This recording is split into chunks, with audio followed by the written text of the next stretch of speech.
U Kraljevoj Sutjesci u samostanu čuva se ogromno bogatstvo. Čuvaju i naši bosanski fratri, Franjevci.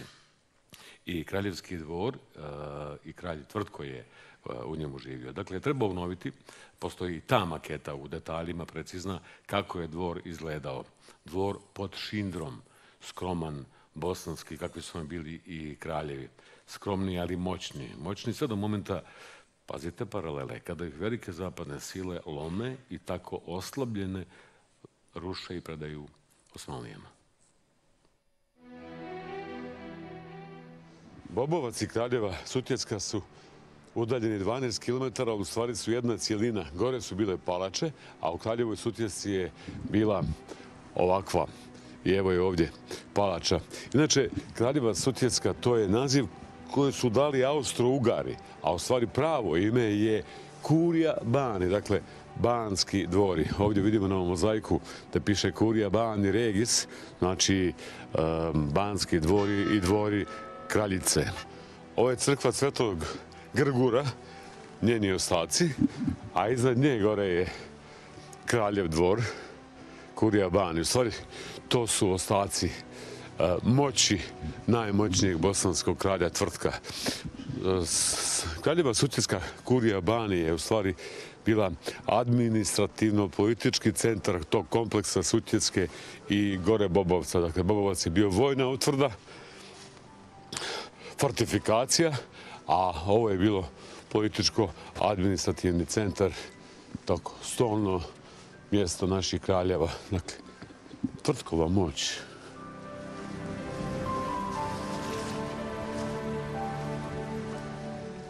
Ogromno bogatstvo države se čuva ovdje u samostanu, ali to je bilo mnogo bogatije i razneseno je odavde. Pogledajte šta piše 1873.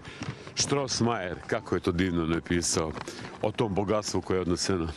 Jerbo, ja i sebe i Akademiju znanosti, a i našu vladu obvezujem da se jednoć, kad Bog dade, da Bosna svoja postane, Bosni sve njezine stvari povrate. Kakav je to bosanski osjećaj za bosansku historiju, za bosansku imovinu, za bosansko kulturno i historijsko blago.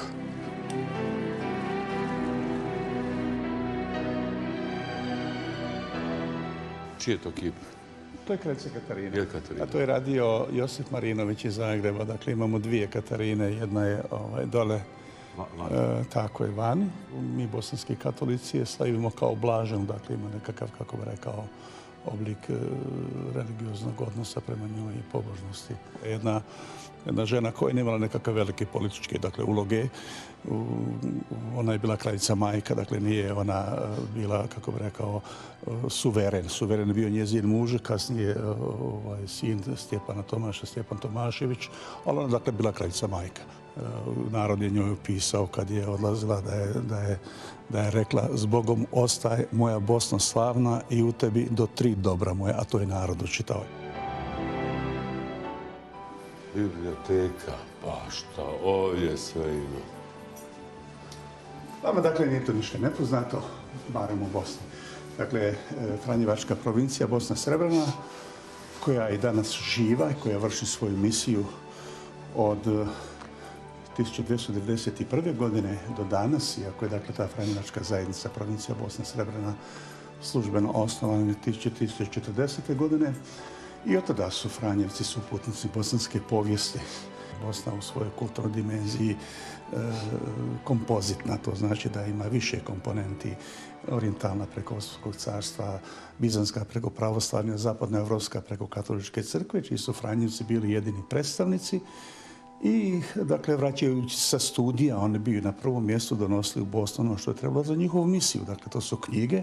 Na drugom mjestu to su sakralni predmeti koji su oni upotrebljavali u obredu i u crkvi. I od toga je zapravo složena biblioteka i muzej. Šta je najstarije ovdje? Pa najstarije su zapravo te prve tiskane knjige. Naime, to su inkunabule, zapravo početak tiska od 1450. godine. 11 sačuvano, koliko se sjećam. Ovdje je u našem samostanu sačuvano 31 inkunabula. 31. Šta je priča o Ljiljanima? Čiji je grb suštinski? Grb je bosanski, srednjovjekovno bosansko. To je grb Kotromanića. To je, dakle, bosansko plemstvo, imali su svoje grbove, to imate u Fojničkom, dakle, grbovniku. Grb je, kako bi rekao, jedan konvencionalni simbol. Ovo je, dakle, to je novije izdanje, Regal izdanje. Mi sad očekujemo zapravo to izdanje koji se može listati. Evo Sultanovi Fermana. To je Ferman, evo, dakle, ono po čemu se Ferman prepoznaje, to je Tugra. Tugra, to je Sultanov pečat. Pečat, potpis njegov, zapravo njegov. Zašto? Taj Ferman... On je original. To je original, tako je. Dakle, svi su ti turski, imamo oko 2000 ti turskih dokumenta. Ti su dokumenti tipa Ferman, dakle, to je dokument koji izravno izdavao sultan. Bujruntija ili Buruldija, dakle, to je dokument koji izdavao bosanski vezir, bosanski paša. Uđeti, to su rezultati sudskog procesa, tapije, to su dokumenti koji su regulirali vlasništvo. Većina tih dokumenta, nažalost, nije. ZK, zemljišni izvadak. Pa, tako, nekako. Oni su endorsirani, dakle, pozadi tu stoji da je to, čini se, iz 1113. godine po hidžri. Ovo je crkva Svetog Grgura, je li tako? Tako, to je crkva Svetog Grgura, to je iza crkve. Ovo je bila glavna palača, takozvana istočna palača, vidite koja ima formu slova, jel? I pomoćne, dakle, građevine palače. I ovdje je rijeka, neki potok. To je potok zapravo koji je bio reguliran prije, sad je on produbljen jako prije. U Krešćanskom samostanu je zabilježeno da je negdje 815. godine neka Ivka Karlović došla u Dimijama u crkvu. To je bilo provokativno za fratre i za katolike, jer je zapravo nošnja bila znak identiteta. Ako vi nosite, dakle, turski dio nošnje, to znači da izdajete svoj identitet.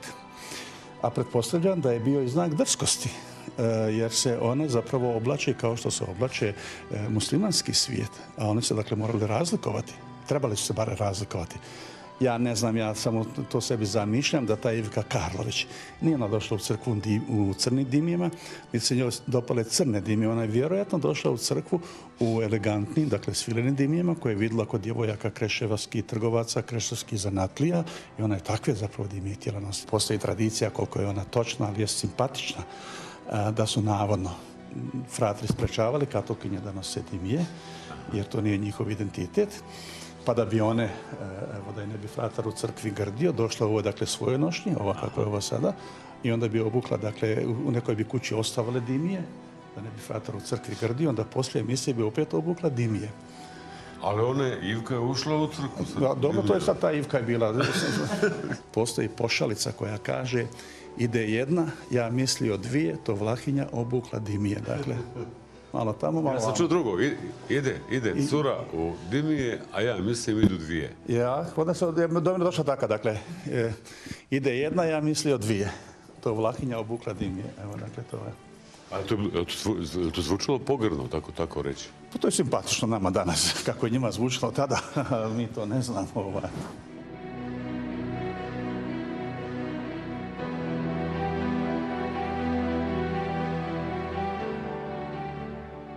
Je li ovo Katarina?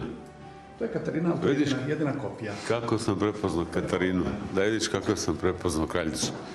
Ti mu veći ne bi znao da je ovo Katarina, da ti nisam rekao. Ali šta je ovo? Kopija, zapravo, originala je u muzeju Kapitolinum u Rimu. Kako se ona nametnula, ja to ne znam zapravo, jer njezin lik je uklesan u njezinu nadgrobnu ploču na grobu u Aračeli, u Franjevačkoj crkvi Aračeli. Da li je ta slika povezana s time, ja se nisam time ni bavio, ne znam, ali znam, dakle, ovo sam original vidio, dakle, ona stoji u muzeju Kapitolinum u Rimu. Multipliciranjem ona se nametnula zapravo sa ovakvim likom nama. Dakle, to je Tomaš, dakle, njezin muž. Naravno, slika nije iz njegova vremena. Dakle, to je... Predposljednji bosanski. Predposljednji bosanski kralj. To je vrijeme 19. Butrine nacionalne osjećaja, vidite da su njemu upisani svi ti grbovi i tako. Dakle, to je učitavanje.